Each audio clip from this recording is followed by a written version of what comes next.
Wow. So the rupee's not been volatile, huh? Well, what happened yesterday was mind-blowing to everybody. The rupee suddenly, it had strengthened a little the day before, but it just went zoom. And today it opened below 84, or fell below 84 after the opening. What happened?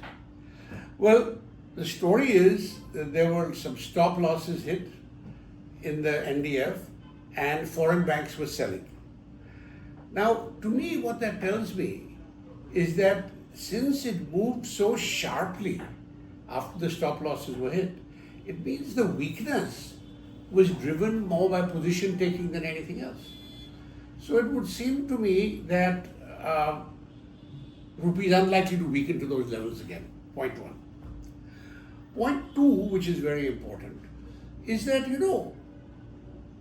over the last 2 years before this recent volatility, RBI had worked so hard to keep the volatility near zero, which is a foolishness. Because you can't, volatility is like air, it's like breathing. So you block it somewhere, it shows up again. So we've had huge volatility in liquidity. And then suddenly, one day, the market falls out of bed. So as a result, both exporters and importers have been hit on both sides. Which brings me to point three.